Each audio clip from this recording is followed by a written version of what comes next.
Okay, ಈಗ ಪ್ರತಿಯೊಬ್ಬರಿಗೂ ಒಂದು ಪ್ರಶ್ನೆ ಬರುತ್ತೆ. ಆಯ್ತಾ, ಮುಗೀತಾ, ಮುಂದೇನು, ಏನಾಗುತ್ತೆ ಇನ್ನು ಮುಂದೆ? 17 ಆರೋಪಿಗಳ ಪೈಕಿ 12 ಮಂದಿಗೆ ಈಗಾಗಲೇ ಜಾಮೀನಾಯಿತು. ಕೆಲವರಿಗೆ ಆರಂಭದಲ್ಲೇ ಆಗಿತ್ತು, ಅವರೆಲ್ಲ ತುಮಕೂರಲ್ಲಿದ್ದರು. ಅವರಿಗೆ ಜಾಮೀನು ಕೊಡಿಸೋದಕ್ಕೆ ದುಡ್ಡು ಇರಲಿಲ್ಲ. ನಾವು ಕೂಡ ಸ್ಟೋರಿ ಮಾಡಿದ್ವಿ. 10 ದಿನಗಳ ಕಳೆದ ನಂತರ ಅವರು ಹೊರಗೆ ಬಂದರು. ಈಗ ಕೇಸ್ನ ಮುಂದಿನ ನಡೆಯ ಬಗ್ಗೆ ಕುತೂಹಲ ಇದೆ. ದರ್ಶನ್ಗೆ ಬೇಲ್ ಸಿಕ್ಕಿದೆ, ಆದರೆ ಖುಲಾಸೆ ಅಲ್ಲ, ತಪ್ಪೇ ಮಾಡಿಲ್ಲ ಅಂತಲ್ಲ, ಬೇಲ್ ಸಿಕ್ಕಿದೆ ಅಷ್ಟೇ. ಜಾಮೀನು ನಿಯಮ ಉಲ್ಲಂಘಿಸಿದ್ರು ಕೂಡ ಇದೀಗ ಜೈಲೇ ಗತಿ. ಜಾಮೀನು ಯಾವ ಆಧಾರದ ಮೇಲೆ ಕೊಟ್ಟಿದ್ದಾರೆ ಅನ್ನೋದು ಈಗ ಸೋಮವಾರ ಗೊತ್ತಾಗುತ್ತೆ. ಅದು ಇನ್ನೂ ಕೂಡ ಬರಬೇಕಷ್ಟೆ. ಈಗಾಗಲೇ ರಾಜ್ಯ ಸರ್ಕಾರ ಸುಪ್ರೀಂ ಕೋರ್ಟ್ಗೆ ಅರ್ಜಿ ಸಲ್ಲಿಸಿದೆ. ಅವರು ಅರ್ಜಿ ಸಲ್ಲಿಸಿದ್ದು ಮಧ್ಯಂತರ ಬೇಲಿ ಯಾಕೆ ಕೊಟ್ರಿ ಅಂತೇಳಿ. ಈಗ ರೆಗ್ಯುಲರ್ ಬೇಲ್ ಯಾಕೆ ಕೊಟ್ಟಿದ್ದಾರೆ ಅಂತ ಕೂಡ ಅವರು ಅರ್ಜಿ ಸಲ್ಲಿಸೋ ಸಾಧ್ಯತೆ ಇದೆ. ಜಾಮೀನಿಗೆ ತಡೆ ತಂದರೆ ಮತ್ತೆ ಜೈಲಿಗೆ ಹೋಗುವಂಥ ಸಾಧ್ಯತೆ ಇಲ್ಲದ್ದಿಲ್ಲ. ಯಾಕಂದರೆ ಇನ್ನೂ ಕೂಡ ಕೇಸ್ ಮುಗಿದಿಲ್ಲ. ಇದು ದರ್ಶನ್ ಮನೆಯಲ್ಲಿ ಲಕ್ಷಾಂತರ ಕ್ಯಾಶ್ ಸಿಕ್ಕಿತ್ತು. ಇಡಿ IT ಲೋಕಾಯುಕ್ತರು ಕೂಡ ಕಣದಲ್ಲಿದ್ದಾರೆ. ಕೇಸ್ನ ವಿಚಾರಣೆಗಾಗಿ ನಟನನ್ನು ಬಂಧಿಸಬಹುದು. ಅವರು ಚಾರ್ಜ್ ಶೀಟ್ನ ಅಂಶ ಆಧರಿಸಿ ವಿಚಾರಣೆ ನಡೆಯುತ್ತೆ. ವಿಚಾರಣೆ ಅಗತ್ಯವಿದ್ದಾಗ ಕೋರ್ಟ್ಗೆ ಅವರು ಬರಲೇಬೇಕು. ವಿಚಾರಣೆ ನಡೆಸಿ ಕೊಲೆ ಕೇಸ್ ತೀರ್ಪು ಹೊರಬೀಳುತ್ತೆ. ಆರೋಪ ಸಾಬೀತಾದರೆ ಜೈಲಿಗೂ ಹೋಗ್ಬೋದು, ಸಾಬೀತಾಗಿಲ್ಲದಿದ್ದರೆ ಬಿಡುಗಡೆಯಾಗ್ಬೋದು. ಬಟ್ ಇದೆಲ್ಲ ನಡೆಯೋದಕ್ಕೆ ತುಂಬ ವರ್ಷಗಳು ಬೇಕಾಗುತ್ತೆ. ಆದರೆ ಅಲ್ಲಿ ತನಕ ದರ್ಶನ್ ಈಗ ಫ್ರೀ ಬರ್ಡ್. ಸದ್ಯಕ್ಕೆ ಅನೇಕರು ಬೇಲ್ ಮೇಲೆ ಹೆಂಗೆ ಹೊರಗಿದ್ದಾರೋ ಅದೇ ಥರ ಇವರು ಕೂಡ ಹೊರಗಿದ್ದಾರೆ. ವಿದೇಶಕ್ಕೊಂದು ಹೋಗೋಕ್ಕೆ, ಶೂಟಿಂಗ್ಗೆ ಮತ್ತೊಂದು ಆಗೋದಿಲ್ಲ. ಚಿತ್ರ ಒಪ್ಕೋಬೋದು, ಶೂಟಿಂಗ್ ಮಾಡ್ಬೋದು, ಪಿಕ್ಚರ್ ರಿಲೀಸ್ ಮಾಡ್ಬೋದು, ಪತ್ರಿಕಾಗೋಷ್ಠಿ ಮಾಡ್ಬೋದು. ಮೊನ್ನೆ ತನಕ ಹೇಗಿತ್ತು ಅಂದರೆ ಆಸ್ಪತ್ರೆ ಬಿಟ್ಟು ಬೇರೆಯವ್ರ ಜೊತೆ ಮಾತಾಡೋಂಗಿರಲಿಲ್ಲ, ಹೊರಬಂದು ಯಾವುದೋ ಒಂದು ಕ್ಯಾಂಪೇನ್ ಮಾಡೋಂಗಿರಲಿಲ್ಲ, ಪಿಕ್ಚರ್ ಪ್ರಚಾರ ಮಾಡೋಂಗಿರಲಿಲ್ಲ, ಆ್ಯಕ್ಟಿಂಗ್ ಮಾಡೋಂಗಿರಲಿಲ್ಲ, ಏನೂ ಯಾರ ಜೊತೆನೂ ಮಾತಾಡೋಂಗಿರಲಿಲ್ಲ. ಈಗ ಎಲ್ಲದಕ್ಕೂ ಈವನ್ ಮಾಧ್ಯಮಗೋಷ್ಠಿ ಅಥವಾ ಪತ್ರಿಕಾಗೋಷ್ಠಿ ಮಾಡಿ ಮಾತಾಡೋದಕ್ಕೂ ಅವಕಾಶ ಇರುತ್ತೆ. ಈಗ ಯಾವುದೇ ಪ್ರಾಬ್ಲಮ್ ಇಲ್ಲ ಬೇಲಲ್ಲಿ. ಓಕೆ, ಈ ನಡುವೆ ಈಗ ಪ್ರತಿಯೊಬ್ಬರಿಗೂ ಒಂದು ಪ್ರಶ್ನೆ ಬರುತ್ತೆ. ಆಯ್ತಾ, ಮುಗೀತಾ, ಮುಂದೇನು, ಏನಾಗುತ್ತೆ ಇನ್ನು ಮುಂದೆ? 17 ಆರೋಪಿಗಳ ಪೈಕಿ 12 ಮಂದಿಗೆ ಈಗಾಗಲೇ ಜಾಮೀನಾಯಿತು. ಕೆಲವರಿಗೆ ಆರಂಭದಲ್ಲೇ ಆಗಿತ್ತು, ಅವರೆಲ್ಲ ತುಮಕೂರಲ್ಲಿದ್ದರು. ಅವರಿಗೆ ಜಾಮೀನು ಕೊಡಿಸೋದಕ್ಕೆ ದುಡ್ಡು ಇರಲಿಲ್ಲ. ನಾವು ಕೂಡ ಸ್ಟೋರಿ ಮಾಡಿದ್ವಿ. 10 ದಿನಗಳ ಕಳೆದ ನಂತರ ಅವರು ಹೊರಗೆ ಬಂದರು. ಈಗ ಕೇಸ್ನ ಮುಂದಿನ ನಡೆಯ ಬಗ್ಗೆ ಕುತೂಹಲ ಇದೆ. ದರ್ಶನ್ಗೆ ಬೇಲ್ ಸಿಕ್ಕಿದೆ, ಆದರೆ ಖುಲಾಸೆ ಅಲ್ಲ, ತಪ್ಪೇ ಮಾಡಿಲ್ಲ ಅಂತಲ್ಲ, ಬೇಲ್ ಸಿಕ್ಕಿದೆ ಅಷ್ಟೇ. ಜಾಮೀನು ನಿಯಮ ಉಲ್ಲಂಘಿಸಿದ್ರು ಕೂಡ ಇದೀಗ ಜೈಲೇ ಗತಿ. ಜಾಮೀನು ಯಾವ ಆಧಾರದ ಮೇಲೆ ಕೊಟ್ಟಿದ್ದಾರೆ ಅನ್ನೋದು ಈಗ ಸೋಮವಾರ ಗೊತ್ತಾಗುತ್ತೆ. ಅದು ಇನ್ನೂ ಕೂಡ ಬರಬೇಕಷ್ಟೆ. ಈಗಾಗಲೇ ರಾಜ್ಯ ಸರ್ಕಾರ ಸುಪ್ರೀಂ ಕೋರ್ಟ್ಗೆ ಅರ್ಜಿ ಸಲ್ಲಿಸಿದೆ. ಅವರು ಅರ್ಜಿ ಸಲ್ಲಿಸಿದ್ದು ಮಧ್ಯಂತರ ಬೇಲಿ ಯಾಕೆ ಕೊಟ್ರಿ ಅಂತೇಳಿ.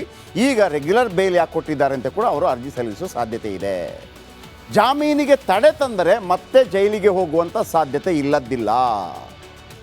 ಯಾಕಂದರೆ ಇನ್ನೂ ಕೂಡ ಕೇಸ್ ಮುಗಿದಿಲ್ಲ. ಇದು ದರ್ಶನ್ ಮನೆಯಲ್ಲಿ ಲಕ್ಷಾಂತರ ಕ್ಯಾಶ್ ಸಿಕ್ಕಿತ್ತು. ಇಡಿ IT ಲೋಕಾಯುಕ್ತರು ಕೂಡ ಕಣದಲ್ಲಿದ್ದಾರೆ. ಕೇಸ್ನ ವಿಚಾರಣೆಗಾಗಿ ನಟನನ್ನು ಬಂಧಿಸಬಹುದು.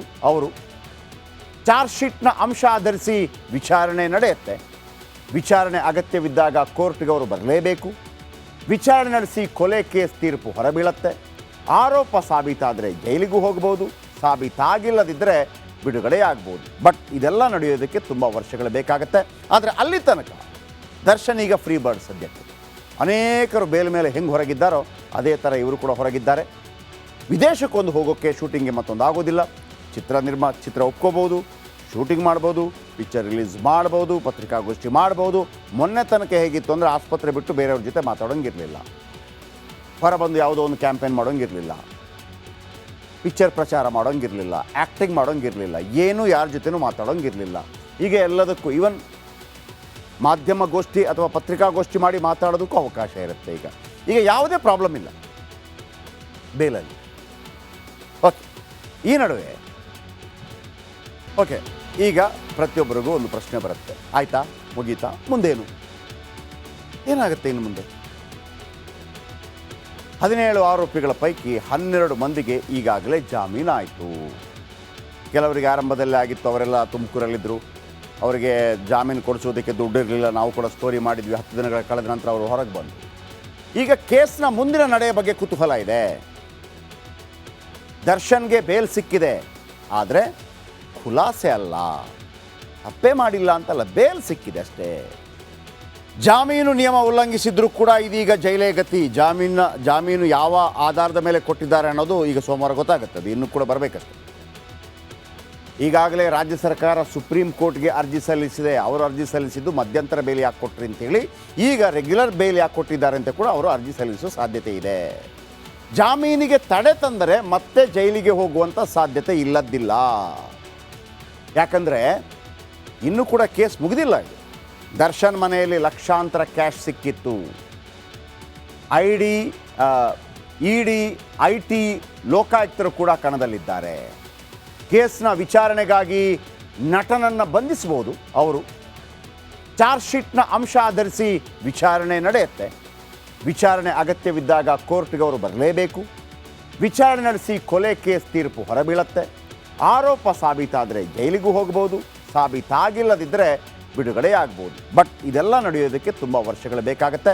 ಆದರೆ ಅಲ್ಲಿ ತನಕ ದರ್ಶನ್ ಈಗ ಫ್ರೀ ಬರ್ಡ್. ಸದ್ಯಕ್ಕೆ ಅನೇಕರು ಬೇಲ್ ಮೇಲೆ ಹೆಂಗೆ ಹೊರಗಿದ್ದಾರೋ ಅದೇ ಥರ ಇವರು ಕೂಡ ಹೊರಗಿದ್ದಾರೆ.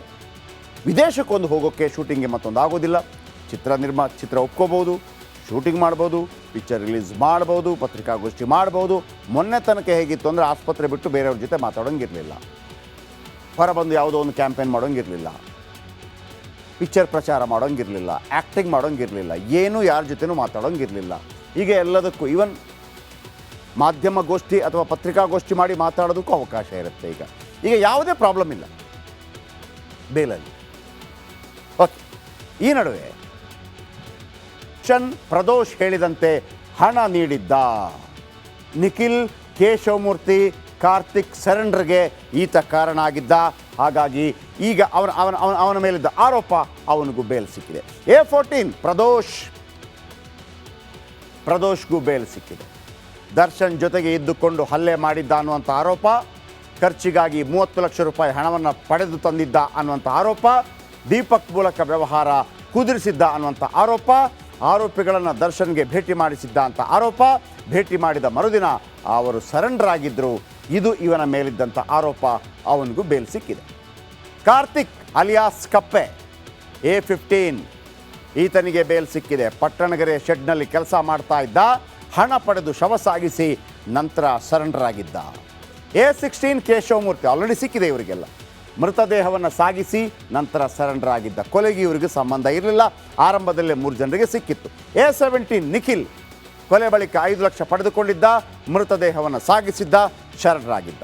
ಇವ್ರದ್ದೆಲ್ಲವೂ ಕೂಡ ಕೊಲೆ ಆದ ನಂತರದ ಲಿಸ್ಟ್ ಬಂದ ಕಾರಣ ಆ ಮೂವರನ್ನು ಮೊದಲೇ ರಿಲೀಸ್ ಮಾಡಲಾಗಿತ್ತು. ಓಕೆ.